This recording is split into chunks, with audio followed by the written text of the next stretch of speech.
Assalamu alaykum va rahmatullahi va barakatuh. Dünyanın har qaysi joylaridagi aziz Sharqiy Turkistonlik qarindoshlarim, biz bugun Xitoy tajovuzchilarining qalbiga qo'rqinch solgan, ularning urush saplarini buzib tashlab, potaylarni vayron qilgan Sharqiy Turkistonliklarning urush qahramoni Zehrulloh bilan tanishib chiqaylik. Sharqiy Turkiston mustaqillik askarlari Xitoy tajovuzchilariga qarshi qattiq hujum o'tdi. Xitoy tajovuzchilari bo'lsa Sharqiy Turkiston armiyasiga qarshi potaylarga yushirinib mudofaa turishga boshladi. Xitoy tajovuzchilari nihoyatda shiddatli va g'aljirashgan holatda Sharqiy Turkiston askarlariga o'q etayotdi. Xitoy tajovuzchilarining etayotgan o'qlari sababidan nurg'ulg'an mustaqillik jangchilarimiz shu jang maydonida shahid bo'lgan edi. Dushman potaylardan etayotgan o'qlar nechilgan yigitlarimizni yer ishlatdi. Bu xalqlik paytda Sharqiy Turkiston azamatlardan bo'lgan 4 kishi jiddiy bir qaror oldi. Bu 4 azamatning birisi 4-polik 1-batalyon komandiri Zehrulloh, Tahir Hamid, Abdullah Mahmud, Abdulkarim qatorliq 4 jangchi edi. O'tirg'a chiqqan bu jangchilar potaylarni biz portlataylik deb qattiq talab qildi. Bularning talabi qo'mondonlik shtabi tomonidan tasdiqlandi. Abdukarim Sitov qatorliqlar Zehrullohning yetakligida potay portlatishga tayyorlik qilishga boshlandi. Sharqiy Turkiston azamatlardan bo'lgan bu 4 yigit Xitoy tajovuzchilarining sepiga otilinish uchun har xil bombalarni va granatlarni belig'i tengib, dushmanning odam sonini, xaritasini va boshqa ma'lumotlarni jiddiy shaklda tizimlab, buni Sitovga topshirib, qo'mondonga jiddiy yetkazishni talab qildi. Sitov materiallarni amdilla qo'liga ilib, dushmanga ko'rinmasdan umrab chiqish uchun harakat etganda, dushmanlar uni sezib qoldi va uni qartib o'q chiqarishga boshladi. Sitov dushmanning o'qidan qattiq yaralandi va shu yerda yetib qoldi. Dushmanlar bu 4 yigitni bayqab qolgan edi. Dushman o'qlari shiddat bilan etilishga boshladi. Yana bir yigit Mo'zdod o'g'li G'upirjon granatning yepini tortib dushmanga atay deb turishiga uning o'q tegib shu yerda shahid bo'ldi. Uning qo'lidagi granat pejildigancha kuyib, uning yiniga tushib qoldi va darhol portlab, u shahid bo'lib ketdi. Dal shu vaqtda Zehrullohning quliga yana bir yigitning ing'ildigan holatdagi og'riq ovozi anglashga boshladi. Zehrulloh bu vaqtda dushman potaylarini vayron qilish uchun o'zining yolg'iz qolganligini his qildi. Bu vaqtda Zehrullohning o'z qarindoshlarining shahid bo'lganlik qayg'usi, Xitoy tajovuzchilariga bo'lgan g'azab nafrati va Xitoy tajovuzchilarining sepini vayron qilishdagi irodasi qasamga aylangan edi va dushman potaylarini portlatish uchun o'zi yolg'iz umlab mengishga boshladi. Xitoy tajovuzchilarining etayotgan o'qlari uning quloq tuvlaridan, mo'rining yaqinlaridan hujumlab uchayotdi. U dushman potaylariga yaqinlashgandan keyin belidagi granatdan birini ilib, dushman potayning tushiga qartib atdi va Xitoy tajovuzchilarining potayning birisining kulini ko'kka so'rib etdi. U dal shu vaqtda potaydan ko'tarilib chiqqan chang to'zondan foydalanib yana bir potayga yaqinlashdi.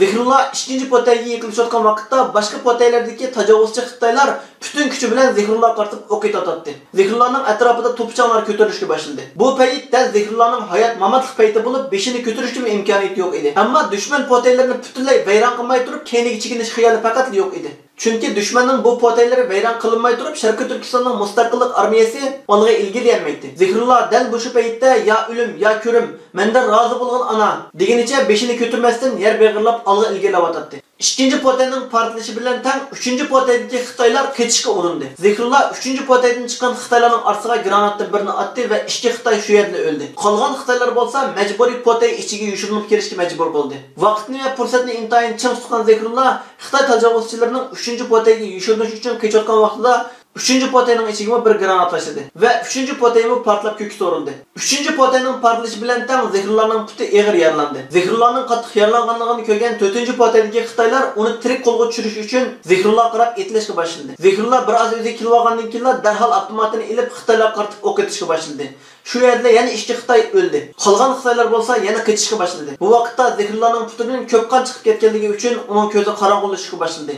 O yıkılgan yerdeki tuproq qizil qonga bo'yaldi. Urush nihoyatda shiddat bilan davom qilayotgan edi. Bu vaqtda dushman potaylardan faqat birisi qolgan edi va uning ichida faqat 2 Xitoy qolgan edi. Bu 2 Xitoy qo'rqindan nima qilishini bilmay har tarafga qartib qirg'ulovchi o'q etishga boshladi. Zehrulloh bo'lsa eg'ir bisliqlik bilan o'zini o'ngshib olgandan keyin bir putini so'rab o'milganicha dushman potayning kirish eg'iziga kelib qolgan edi. Zehrulloh ichiga kirgan vaqtda 2 Xitoy qirg'ulovchi hammaga o'q etayotgan edi. Zehrulloh bu 2 Xitoyga chandurmasdan avtomatga tayangan holda o'rnidan turdi va bir Xitoyning kallasiga avtomatning keyni bilan birini urib, u Xitoyni o'ngdisiga tushirdi va u Xitoy o'rnidan tura olmay qoldi. Bu vaqtda Zehrullohni bayqagan yana bir Xitoy orqa o'rilishiga Zehrulloh uning giliga esilib, uni bo'g'ishga boshladi. Bu vaqtda Xitoy tajovuzchilarining potaylaridan etilayotgan o'qlar butunlay to'xtadi. Xitoy tajovuzchilarining potaylaridan etilayotgan o'qlar to'xtagandan keyin fursatni qochirmasdan Sharqiy Turkiston qo'shini olg'a ilgirlab potaylarga yetib keldi. Zehrullohning sabtashlari potayga kirgan vaqtda Zehrullohning qansirab hushidan ketganligini, ammo Zehrullohning 2 qo'lining bir Xitoyning geldi ekanligini, Xitoyning bo'lsa bo'g'ilib o'lganligini ko'rdi. Sharqiy Turkiston qo'shini dushman potaylari bechit qilingandan keyin hujumga o'tishga boshladi. Zehrulloh bo'lsa qutqarish uchun doktorxonaga elib ketildi. Zikrullah doktorxonada bir mezgil davolangandan keyin yaxshilanib ketdi ve urush sepleriga qaytib keldi. Bu urushdan keyin Zikrullahning qahramonlik ish izlari butun Sharqiy Turkiston qo'shiniga yeyilib ketdi.